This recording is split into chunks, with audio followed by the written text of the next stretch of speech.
Hello, everyone. Welcome to Tech Talk. Today, we're trying to solve the LeetCode problem 253, which is meeting room 2. So this is the episode that's following the previous one. I showed you that how to solve the meeting room 1. And this is actually the follow-up question for that meeting room 1. And so let's get on to that. And here we are given a real meeting room time intervals, and where the interval are again represented by a 2D grid here, and the grid it's a 2D matrix. So inside that the nested array, it has two elements. First, the index 0 is the start time. The index 1 is end time. We are asked to return the minimum number of conference rooms that's required. What does it mean, the minimum number of conference room required? And again, I this is my highest recommendation for solving a coding question is to you whiteboard your idea, your thought process. That's a really helpful way to realize the problem. And if you can realize the problem, you are guaranteed to have a good come out with a good approach, and the coding will be super easy. So with no further ado, let's go to the whiteboard here. All right. So what does it mean here what does it mean when we're talking about like minimum number of conference rooms that's required? I'm here, I want to give a couple examples. So let's see the first example here. So here we are on, we have three intervals. The first interval start at the timer 0 and end at 10. The interval B starts at 11 and end at 16. And interval C start at 15 and end at 20. Let's see. Obviously, we are going to attend the meeting following their starting time. So you have to attend the one that starts next. So this is the first meeting. A will be the first meeting you attend. And let's see, while we attend that, we need a room for that meeting. So this is a meeting, this is room 1. Okay. And then, this meeting will end at 10. And once it's ended, so we are this first room, the room 1 is no longer reserved, so it's open for use. So now basically what happened is that sorry, my eraser is having better issue here. So once it's ended, and so now we can free our room 1 to use for the next meeting. So this room 1 is going to be used for this meeting now. But while this meeting B is going on, meeting C will be start at 15.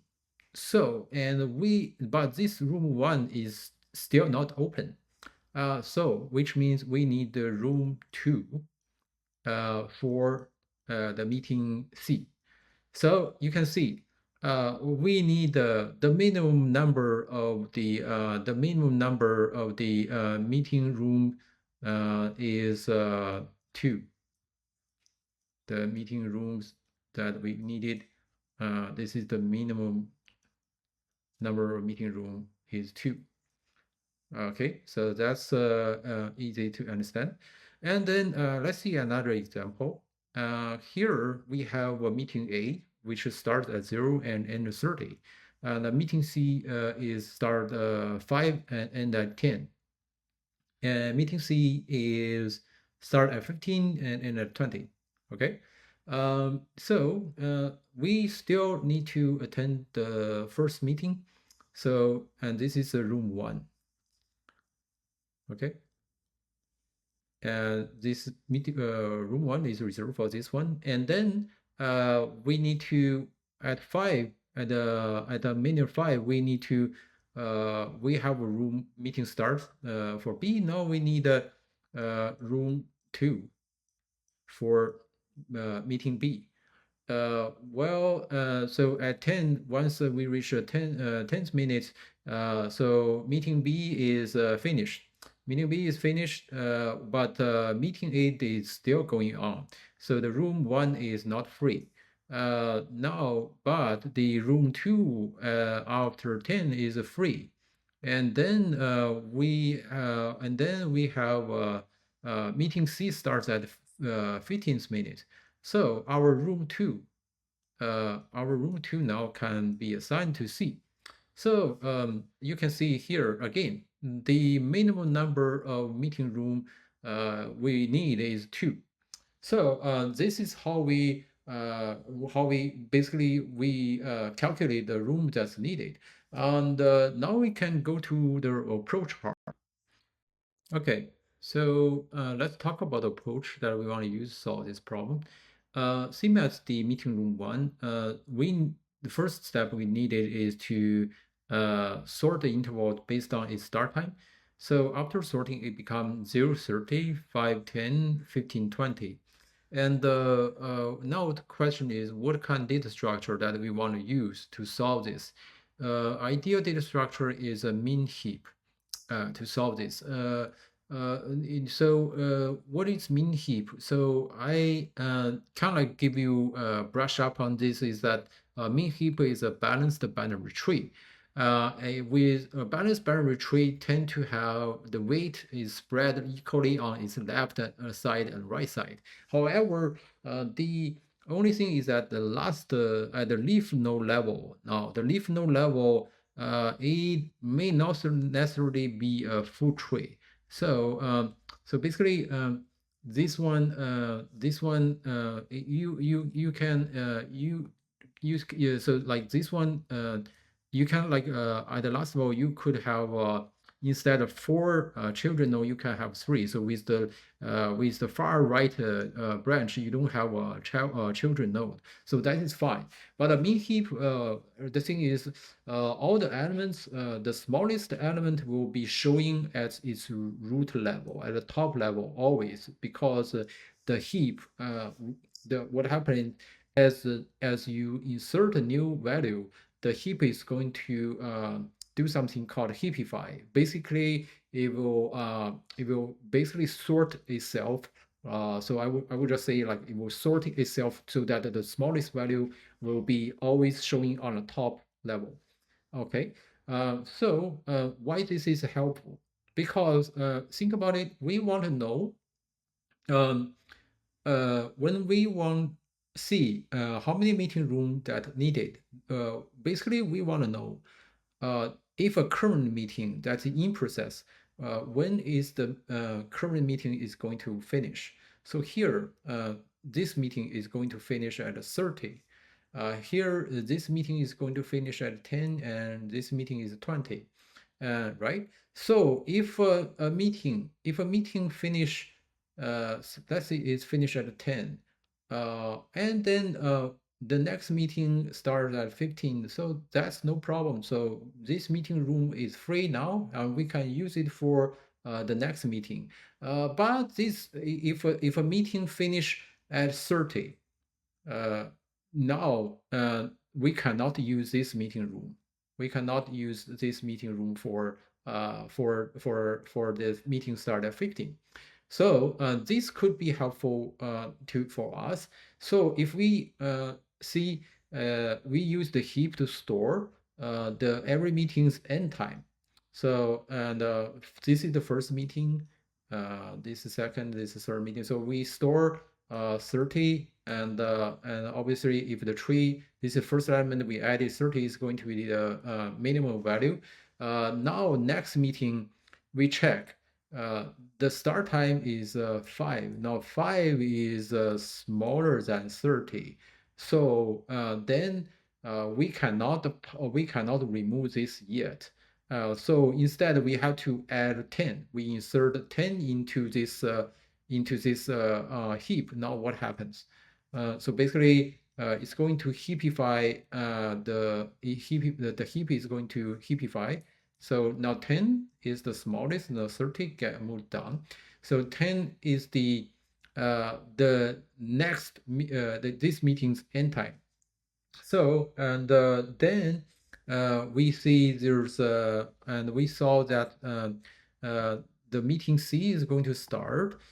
We check, okay, so 15, now 15 is greater than 10.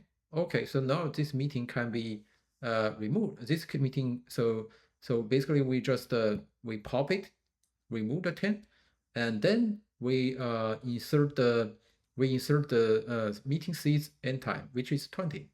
Okay, so now it's 20 and 30.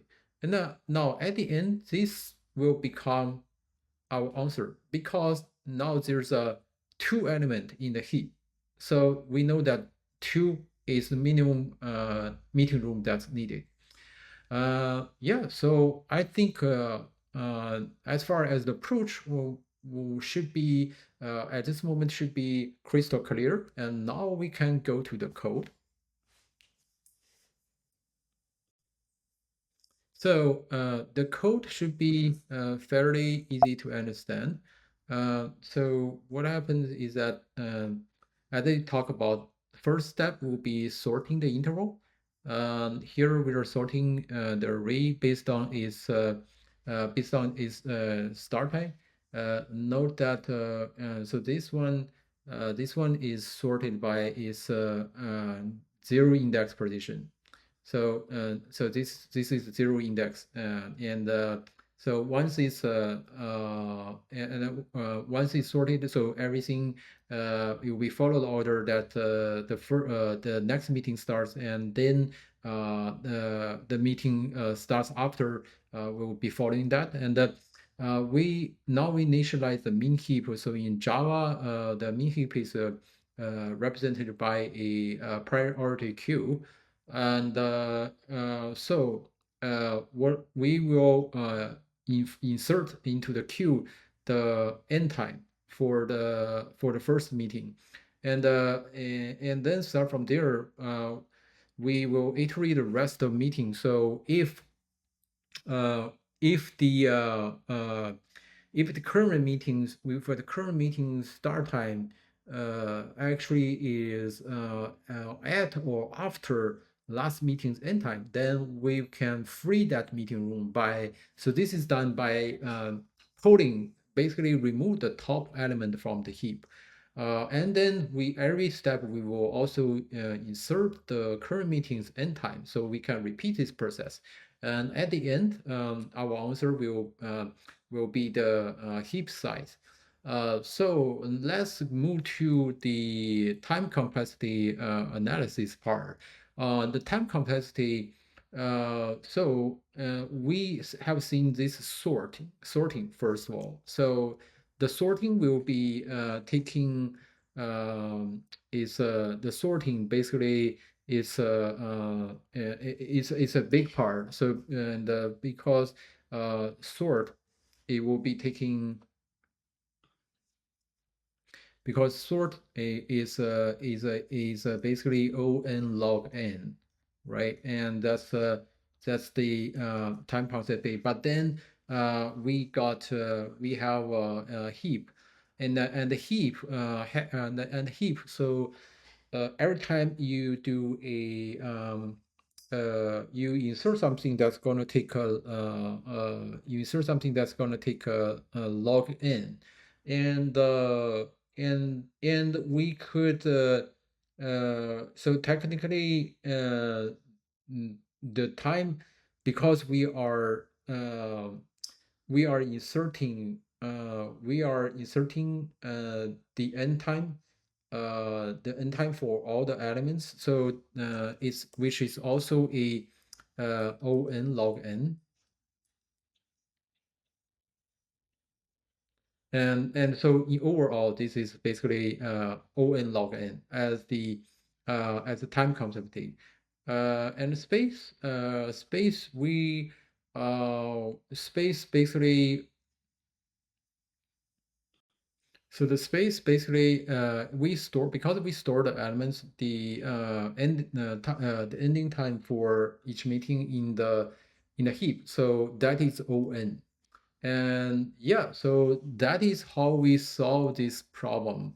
And I hope you find this video helpful in your interview preparation in some way. If so, please subscribe to my channel and like the video.